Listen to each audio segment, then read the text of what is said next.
Bienvenue à tous. Ce matin, nous sommes en direct de Paris, au cœur du 13e arrondissement, juste à côté des locaux du Jour du Seigneur. L'église Sainte-Rosalie qui nous accueille ce dimanche a été fondée en 1869 en mémoire de la bienheureuse Rosalie Rendu et de son œuvre. Cette femme avait consacré sa vie à créer des centres de soins et d'éducation pour les pauvres. L'esprit de sœur Rosalie était certainement présent pendant le confinement, car la paroisse s'est mobilisée pour distribuer de la nourriture aux personnes en difficulté du quartier. Aujourd'hui, elle propose toujours de l'aide à ceux qui le souhaitent, le samedi matin, autour d'un café fraternel.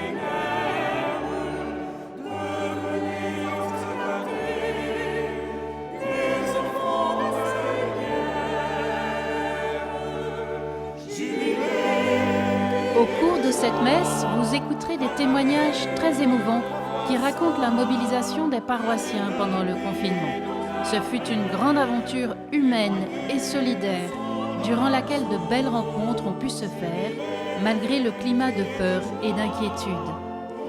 Entrons à présent dans la célébration et avec la chorale, crions de joie et acclamons le Dieu trois fois saint.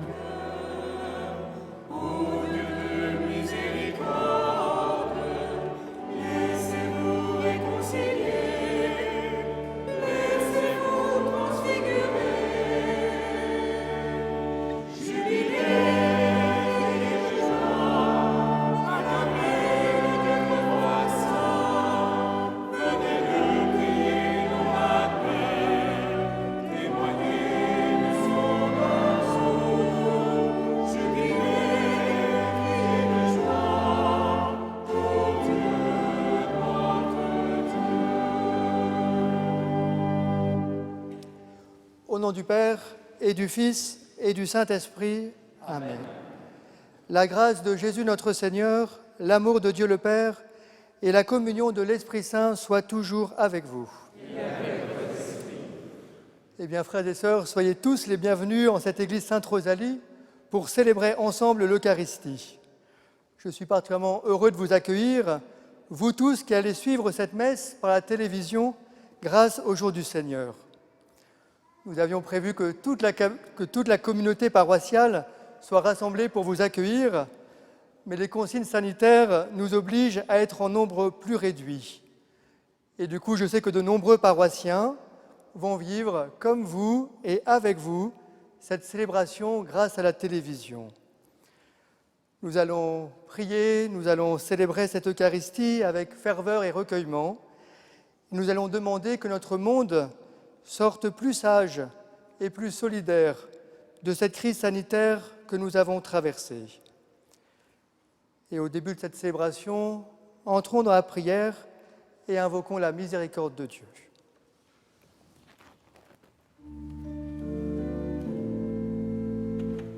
Seigneur Jésus, toi qui es venu nous sauver, nous crions vers toi.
Dieu Tout-Puissant nous fasse miséricorde, qu'il nous pardonne nos péchés et nous conduise à la vie éternelle.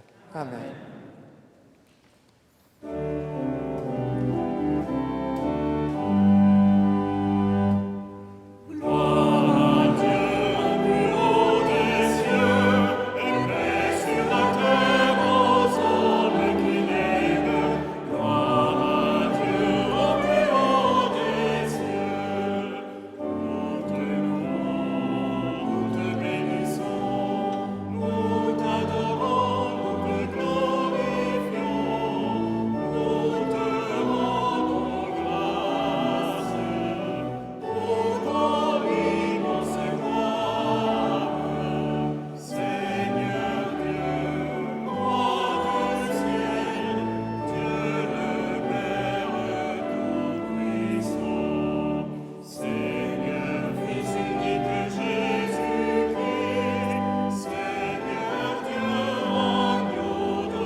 Et ensemble, nous prions le Seigneur.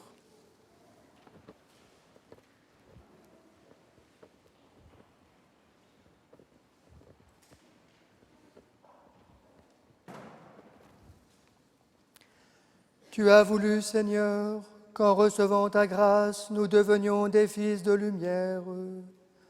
Ne permets pas que l'erreur nous plonge dans la nuit, mais accorde-nous d'être toujours rayonnants de ta vérité. Par Jésus-Christ, ton Fils, notre Seigneur et notre Dieu, qui règne avec toi et le Saint-Esprit, maintenant et pour les siècles des siècles. Amen.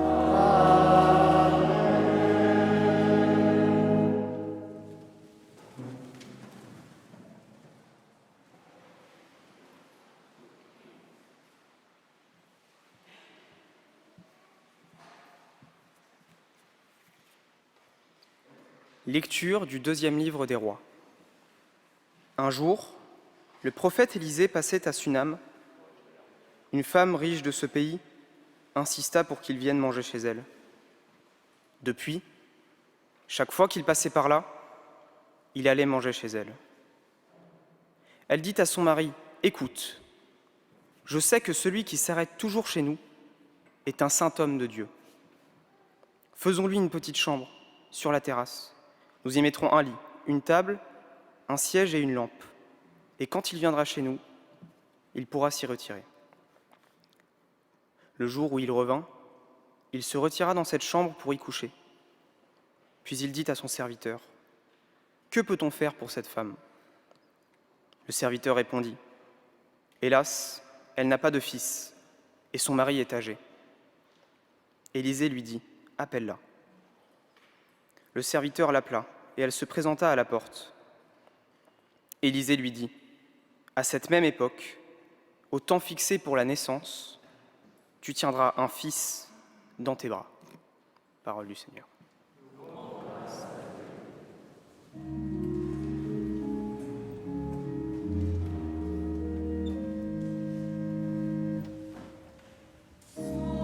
Seigneur,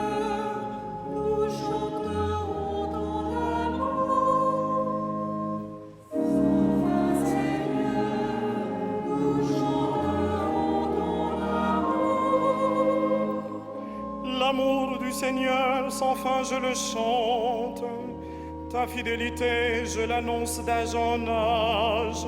Je le dis, c'est un amour bâti pour toujours, ta fidélité est plus stable que les cieux.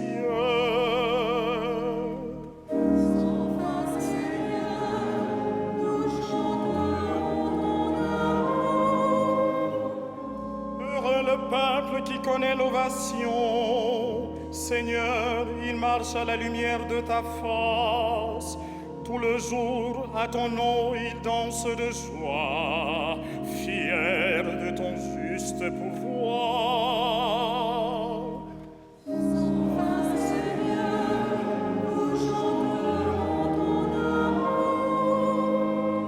Tu es notre force éclatante. Ta grâce accroît notre vigueur. Oui, notre roi est au Seigneur, notre bouclier au Dieu saint d'Israël. Saint Seigneur, nous chanterons ton amour.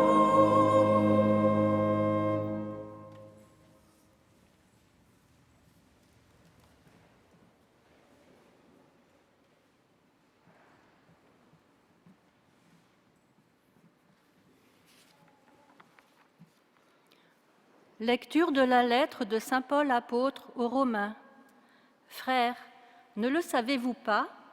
Nous tous qui, par le baptême, avons été unis au Christ Jésus, c'est à sa mort que nous avons été unis par le baptême.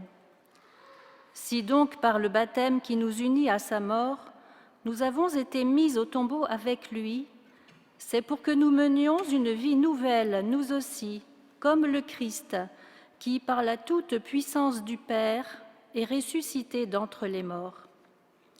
Et si nous sommes passés par la mort avec le Christ, nous croyons que nous vivrons aussi avec lui. Nous le savons en effet, ressuscité d'entre les morts, le Christ ne meurt plus. La mort n'a plus de pouvoir sur lui. Car lui qui est mort, c'est au péché qu'il est mort une fois pour toutes. Lui qui est vivant, c'est pour Dieu qu'il est vivant.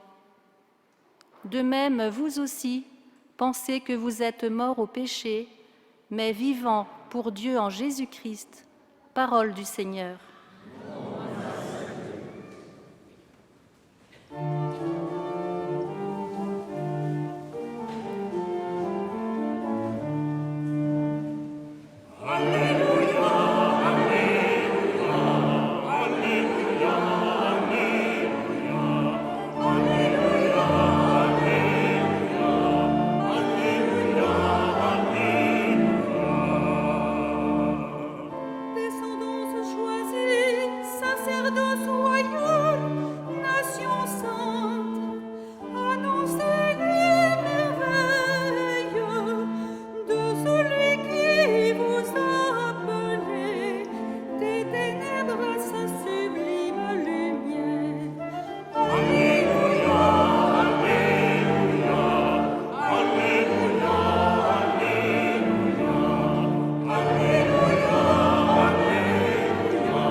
Le Seigneur soit avec vous.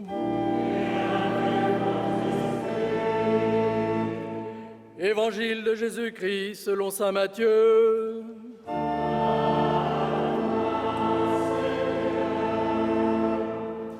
En ce temps-là, Jésus disait à ses apôtres, « Celui qui aime son père ou sa mère plus que moi n'est pas digne de moi.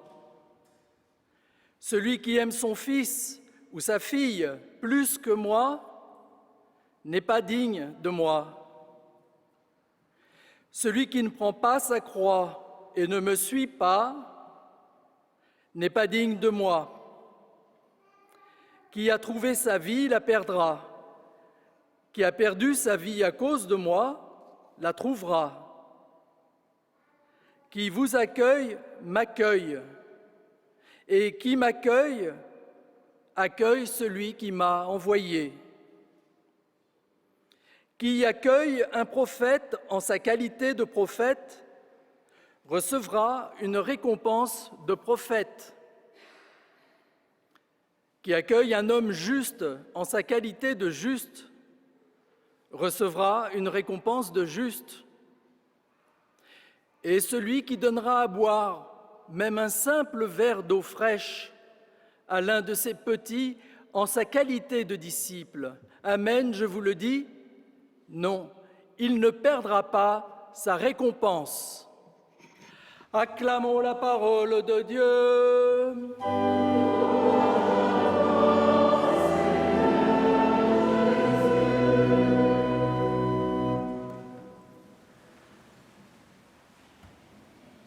C'est le père Franck Dubois, dominicain à Strasbourg, qui prononce l'homélie. Pas très loin d'ici, Marie-Françoise doit regarder sa télévision au dernier étage de sa résidence. De sa terrasse, on voit les toits de Paris. Depuis près de 4 mois, une bonne bouteille m'attend dans son petit frigo. Hélas, jusqu'il y a peu, elle m'était rigoureusement inaccessible. Marie-Françoise aurait beaucoup aimé que je lui rende visite, mais bien sûr ce n'était pas possible. Comme pour nous tous, impossible de recevoir d'invités, et ça fait mal. Parce que c'est au fond de nous un instinct viscéral, vital, et donc sacré que d'offrir l'hospitalité à quelqu'un. Le confinement nous aura appris cela. Ce qui nous a manqué le plus pendant cette période, ce n'était pas tant de sortir, mais plutôt de rentrer ou de faire entrer chez soi un autre, un invité, partagé chez soi. D'ailleurs, je suis sûr que l'on garde encore le souvenir de celui ou de celle qui a franchi le premier le seuil de notre appartement, de notre maison, de notre chambre, lorsqu'il a enfin été de nouveau possible de recevoir. Le premier hôte post-Covid. Certains, je sais, l'attendent encore. Mais en y réfléchissant un peu, peut-être que le confinement nous a fait prendre conscience de l'importance de ces hôtes discrets, presque hôtes malgré eux, qui n'ont jamais cessé de nous rendre visite pour notre bien. Infirmiers, éboueurs, facteurs, livreurs, avons-nous appris à les regarder autrement ? N'étaient-ils pas les prophètes qu'il nous fallait en temps de crise, nous rappelant à la fraternité, à l'espérance ? Avons-nous compris cela ? Le prophète n'est jamais vraiment celui qu'on croit. Si notre désir d'hospitalité est si intense, c'est parce que Dieu lui-même l'a planté dans notre cœur. Dieu nous a appris l'hospitalité. Et cela a commencé dès notre baptême, lorsque Jésus lui-même nous a accueillis. Où cela ? Dans un tombeau, comme nous venons de l'entendre. Par le baptême, nous avons été mis au tombeau avec lui. Un tombeau. Drôle de lieu pour une première rencontre. On aurait préféré la terrasse bien meublée de la femme qui accueillit Élisée le prophète. Mais en vérité, nous ne perdons pas au change, parce que, invités dans le tombeau avec le Christ, nous faisons l'expérience que ce lieu de mort est devenu lieu de vie. Bien sûr, puisque ce fut un autre baptême, nous n'avons pas compris tout de suite. Et depuis lors, à chaque fois que la vie nous fait tomber dans un nouveau tombeau, nous pouvons, nous devons nous rappeler ceci à notre baptême. Invités par le Christ au tombeau de sa Pâque, nous avons eu le privilège de visiter le lieu même où la résurrection a commencé pour lui et où elle a débuté pour nous. Aussi, la grâce du baptême déployé dans nos vies ouvrira tous nos tombeaux.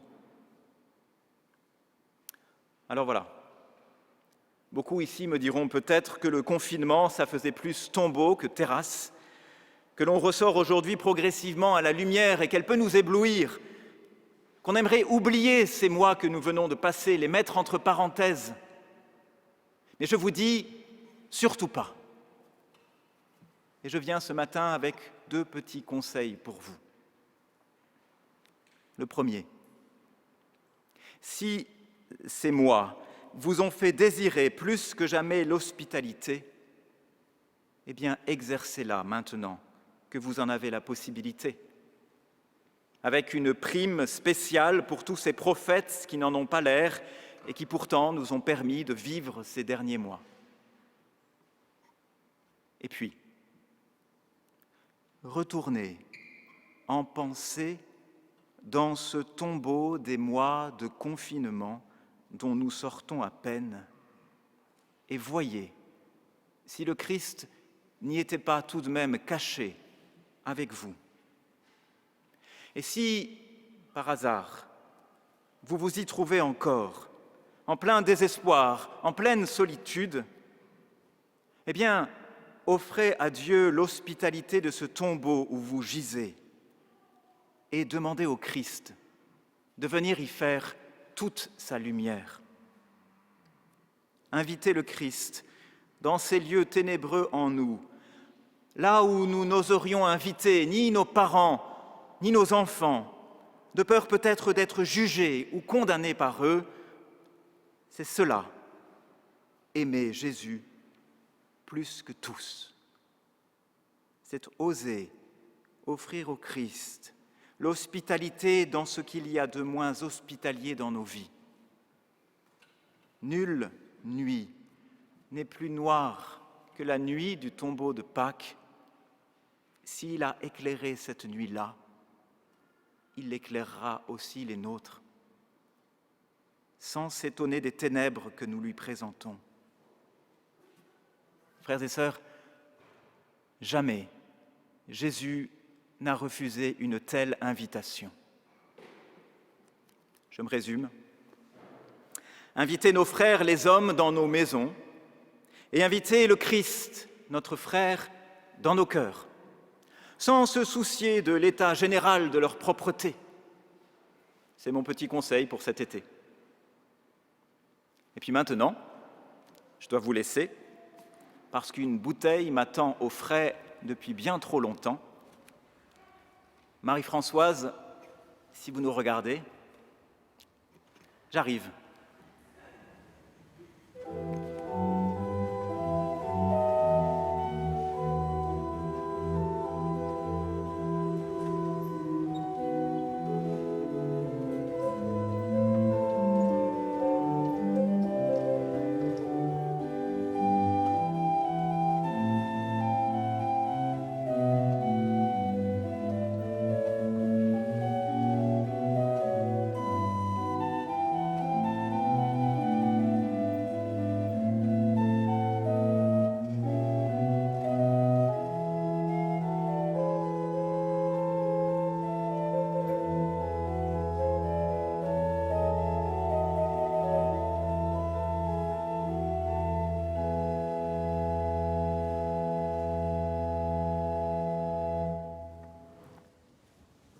Frères et sœurs, ensemble proclamons notre foi. Je crois en Dieu, le Père Tout-Puissant, Créateur du ciel et de la terre, et en Jésus-Christ, son Fils unique, notre Seigneur, qui a été conçu du Saint-Esprit, est né de la Vierge Marie, a souffert sous Ponce Pilate, a été crucifié, est mort et a été enseveli, est descendu aux enfers. Le 3e jour est ressuscité des morts, est monté aux cieux, est assis à la droite de Dieu, Père Tout-Puissant, d'où il viendra juger les vivants et les morts. Je crois en l'Esprit Saint, à la Sainte Église catholique, à la communion des saints, à la rémission des péchés, à la résurrection de la chair, à la vie éternelle. Amen. Mes frères et sœurs, vous pouvez vous asseoir.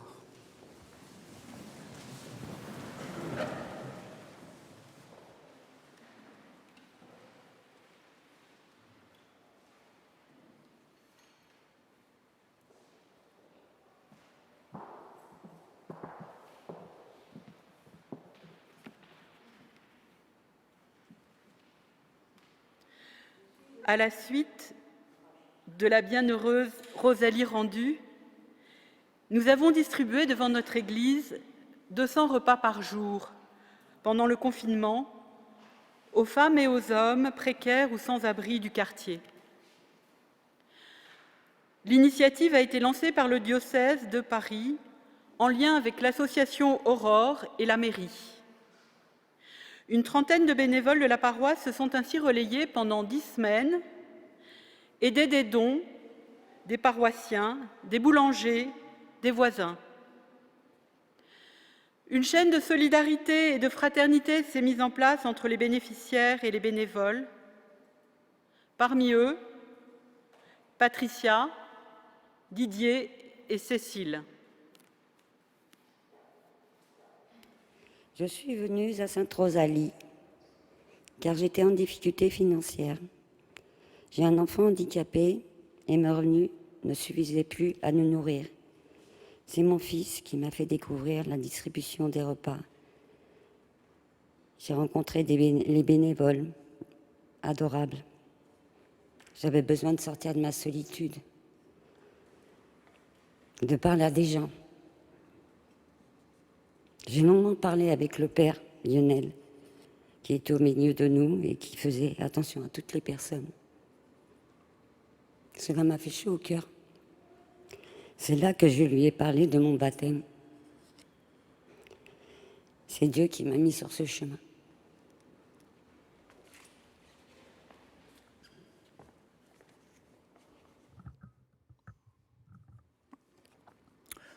Chauffeur retraité de la Poste, je passais souvent devant Sainte-Rosalie en allant au centre médical Broca.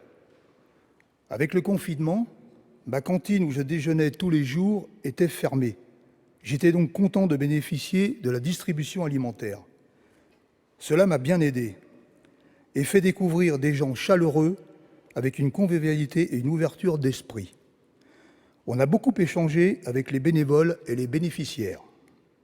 Et j'aime cette église et j'y viens souvent m'y recueillir. À présent, je vais aller le samedi matin au Café Rencontre jusqu'à la mi-juillet. Et pourquoi pas faire du bénévolat ensuite.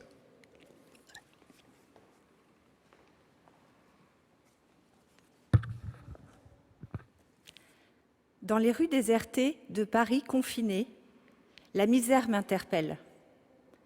Je vois, devant une église, un rassemblement, des sacs bleus, des personnes qui ont faim.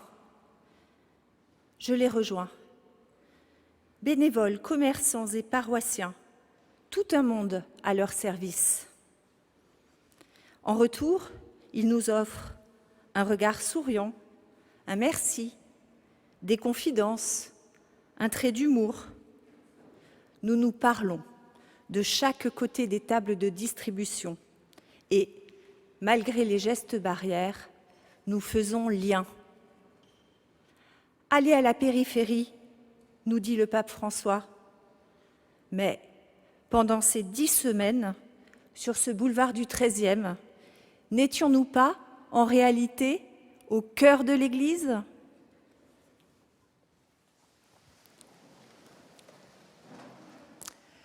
Seigneur, entends ces témoignages qui montent jusqu'à toi. Aide notre Église à être plus proche des besoins de chacun, à entrer dans un dialogue profond avec tous, quelle que soit leur culture ou leur religion, à être présente à notre société qui va avoir besoin de force et d'espérance dans les mois à venir. Nous te le demandons par Jésus le Christ notre Seigneur.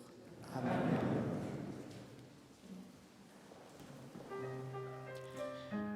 Pour garder le lien pendant le confinement et fédérer les enfants autour d'un projet commun, la paroisse Sainte-Rosalie leur a proposé de réaliser une chorale virtuelle. Ce matin, les enfants ont voulu nous faire partager cette vidéo. Avec eux, regardons l'humilité de Dieu et laissons-nous toucher par ce chant composé à partir d'une prière de saint François d'Assise.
Prions ensemble au moment d'offrir le sacrifice de toute l'Église.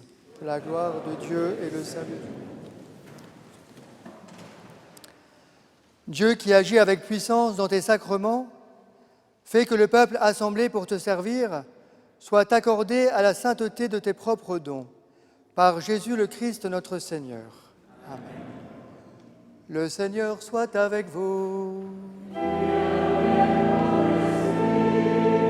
Élevons notre cœur.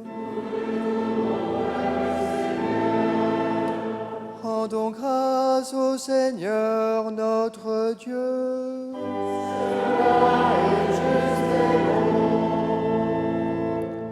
Vraiment, il est juste et bon de te rendre gloire, de t'offrir notre action de grâce toujours et en tout lieu, à toi, Père très saint, Dieu éternel et tout-puissant.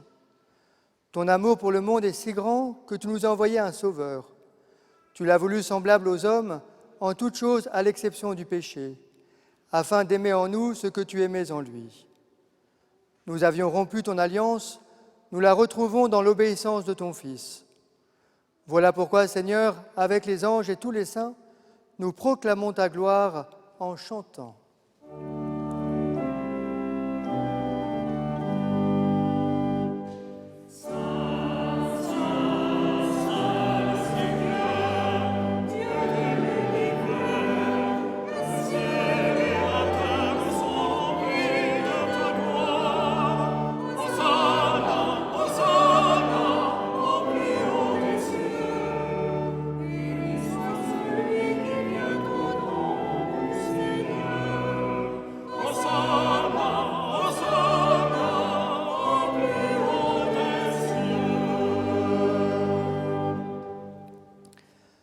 Toi qui es vraiment saint, toi qui es la source de toute sainteté, nous voici rassemblés devant toi. Et dans la communion de toute l'Église, en ce premier jour de la semaine, nous célébrons le jour où le Christ est ressuscité d'entre les morts. Par lui que tu as élevé à ta droite, Dieu notre Père, nous te prions. Sanctifie ces offrandes en répandant sur elles ton esprit, qu'elles deviennent pour nous le corps et le sang de Jésus, le Christ notre Seigneur. Au moment d'être livré et d'entrer librement dans sa passion, il prit le pain, il rendit grâce, il le rompit et le donna à ses disciples en disant : « Prenez et mangez-en tous, ceci est mon corps livré pour vous. »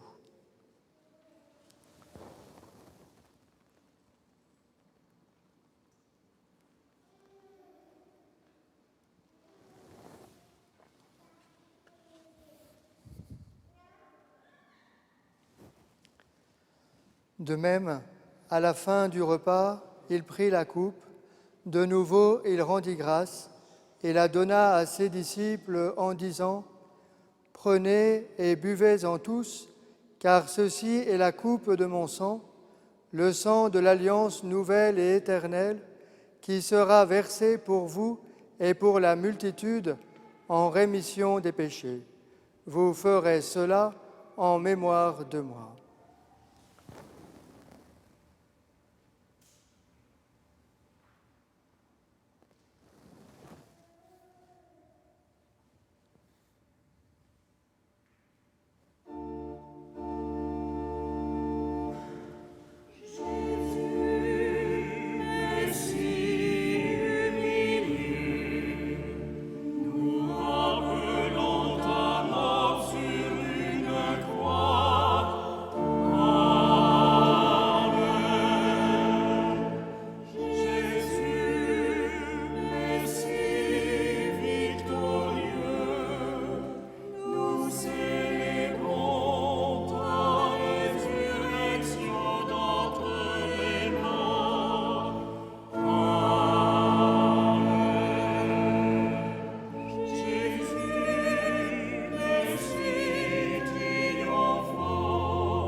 Faisant ici mémoire de la mort et de la résurrection de ton Fils, nous t'offrons, Seigneur, le pain de la vie et la coupe du salut, et nous te rendons grâce, car tu nous as choisis pour servir en ta présence.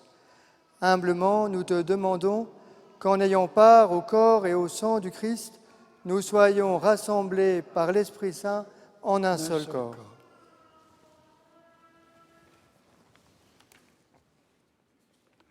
Souviens-toi, Seigneur, de ton Église répandue à travers le monde.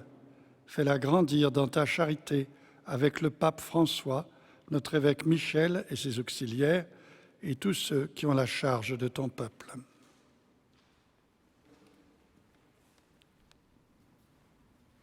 Souviens-toi aussi de nos frères qui se sont endormis dans l'espérance de la résurrection et de tous les hommes qui ont quitté cette vie. Reçois-les dans ta lumière auprès de toi.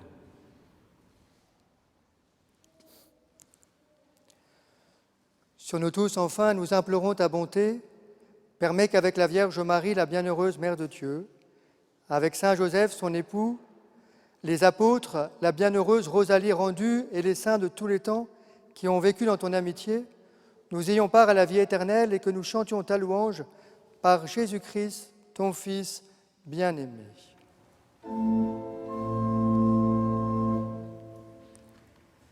Par lui, avec lui et en lui, à toi, Dieu le Père Tout-Puissant, dans l'unité du Saint-Esprit, tout honneur et toute gloire pour les siècles des siècles.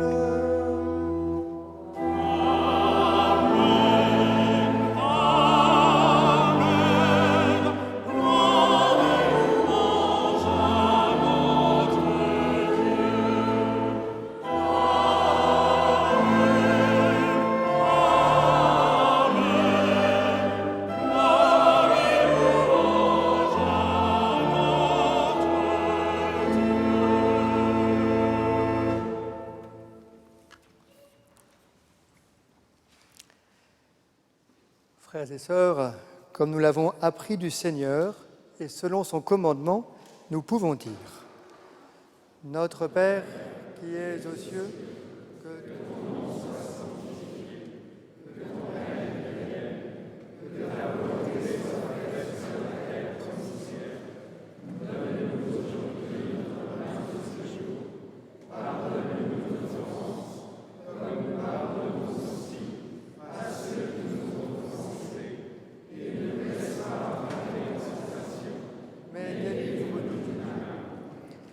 Délivre-nous de tout mal, Seigneur, et donne la paix à notre temps.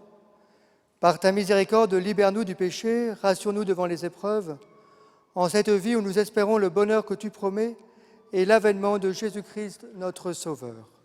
Car c'est à toi qu'appartient le règne, la puissance et la gloire pour les siècles des siècles. Seigneur Jésus-Christ, tu as dit à tes apôtres, « Je vous laisse la paix, je vous donne ma paix ». Ne regarde pas nos péchés, mais la foi de ton Église. Pour que ta volonté s'accomplisse, donne-lui toujours cette paix et conduis-la vers l'unité parfaite, toi qui règnes pour les siècles des siècles. Frères et sœurs, dans cette Église ou devant votre écran, que la paix du Seigneur soit toujours avec vous. Et avec votre esprit. Frères et sœurs, dans la charité du Christ, donnons-nous la paix. Chers téléspectateurs qui nous regardez en direct, recevez aussi la paix du Christ et partagez-la autour de vous par un geste ou un sourire. Que cette paix inonde votre cœur et vienne vous réconforter.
Heureux les invités au repas du Seigneur.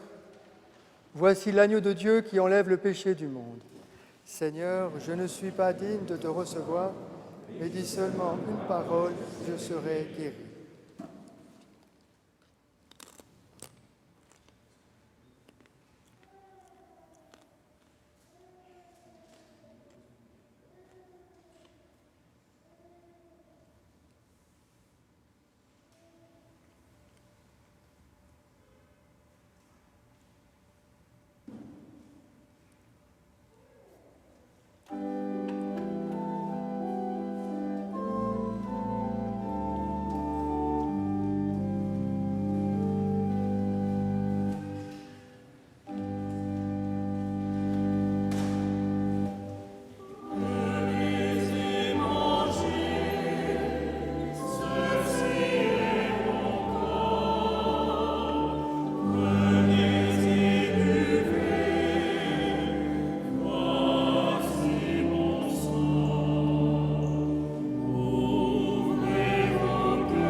paroisse qui nous accueille a été mise sous la protection de Sœur Rosalie Rendu.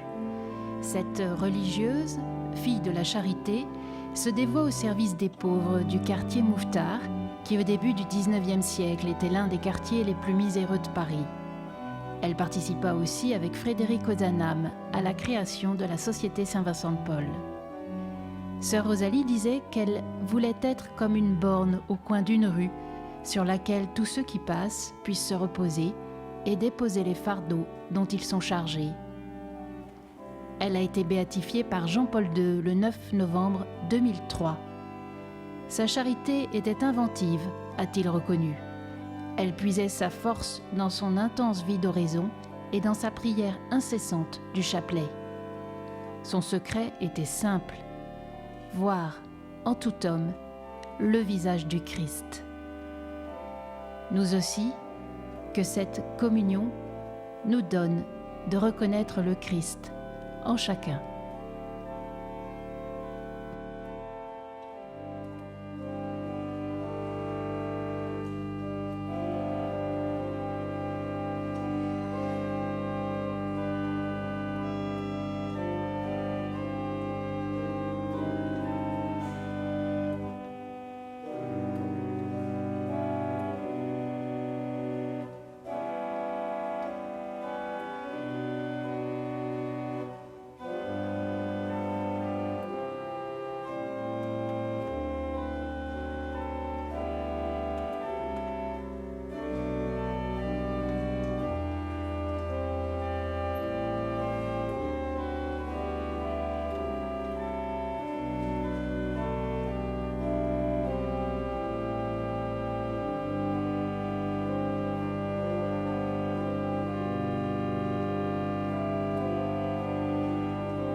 Frères et sœurs, prions encore le Seigneur.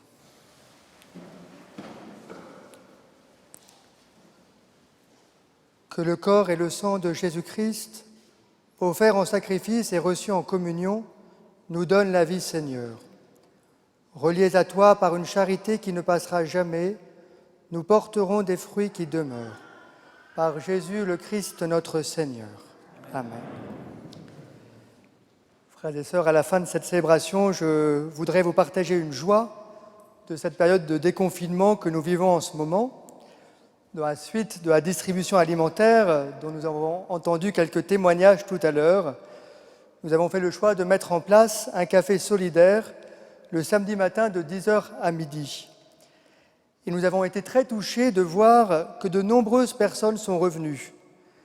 Des personnes de la rue, mais aussi des habitants du quartier vivant avec peu de moyens, des retraités, des bénévoles, des personnes en recherche de régularisation. Et dans ce climat fraternel, nous avons le temps de nous rencontrer. Et nous pouvons prendre le temps de nous écouter et de voir les besoins de chacun. C'est ainsi qu'on peut essayer de réfléchir aux démarches sociales, recherche de travail, de logement, d'assistance sociale qu'on peut accomplir pour le bien des uns et des autres. Il est toujours merveilleux de mesurer que c'est lorsqu'il y a un cadre fraternel, une profonde fraternité qui est vécue, que nous sommes ajustés dans l'aide que nous apportons. Pour tout cela, frères et sœurs, rendons grâce. Le Seigneur soit avec vous. Et que Dieu Tout-Puissant vous bénisse, le Père, le Fils et le Saint-Esprit. Amen. Allez dans la paix du Christ. Nous rendons grâce à Dieu.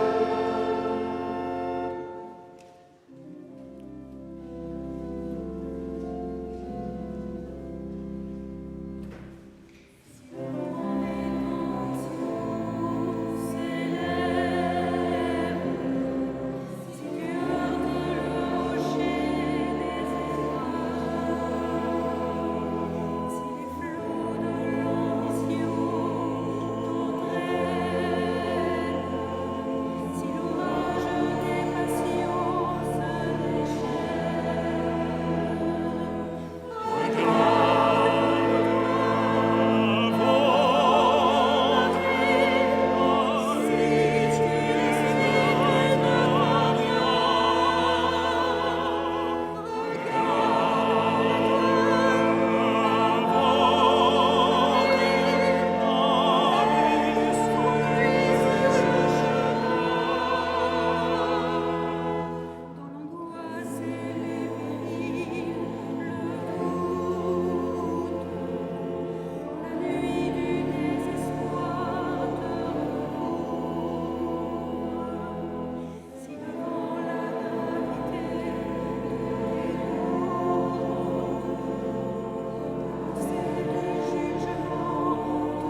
matin dans une période encore un peu difficile à cause des restrictions sanitaires en vigueur.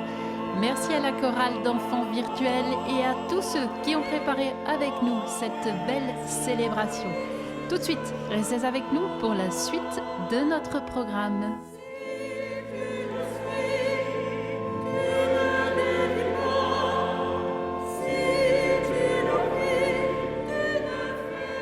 Merci à tous d'avoir suivi cette messe sur notre antenne. Et nous allons maintenant retrouver notre série Jésus, les traits d'une parole, une série animée, très poétique, qui incarne un message de l'Évangile et qui tente aussi de répondre aux grandes questions de l'homme.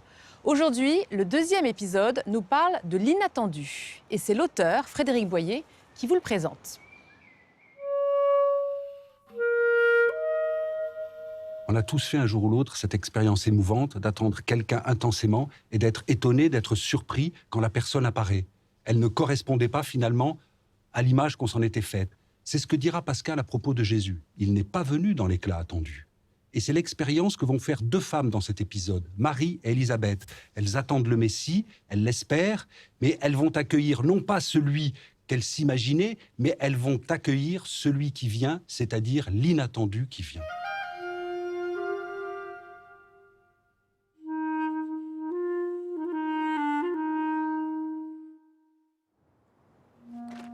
Le Messie se tait.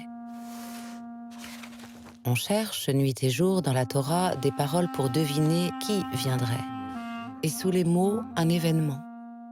On se souvient de la promesse faite à Abraham « Toutes les nations seront bénies en toi ». Or, une promesse vient au-devant de nous. C'est une parole qui fait émerger du silence ce que nous n'attendions pas. On scrute toutes les générations depuis Abraham et David jusqu'à l'exil et de l'exil jusqu'à nous. Nous qui sommes au bord du gouffre et du vide si souvent. On désigne un lieu, Bethléem. Et un événement, la naissance du roi David il y a 1000 ans. Pour que reprenne l'histoire interrompue si souvent, que la cicatrice se referme, que vienne la guérison.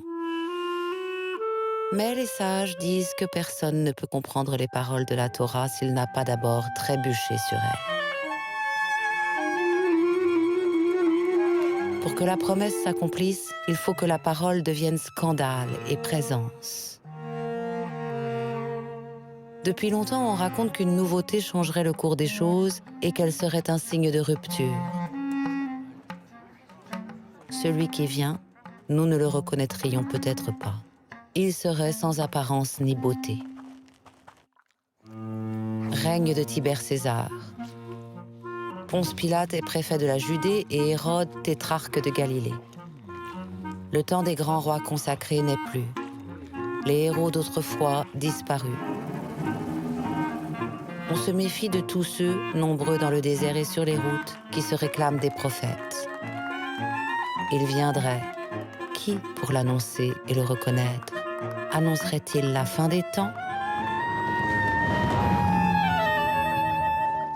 Dans le désert, Jean le baptiseur, ou à Jérusalem, Zacharie, un prêtre du temple, répète la même chose. Un peuple est prêt et apte à recevoir la venue. Il faut faire des chemins droits et des routes aplanies.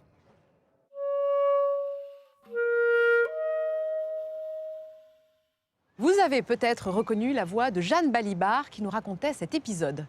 Ne manquez pas dimanche prochain la suite de votre série Jésus, les traits d'une parole. Sachez que vous pouvez aussi la retrouver sur nos réseaux sociaux et notre site internet. La semaine prochaine, la messe sera célébrée en direct. Ce sera à 11 h.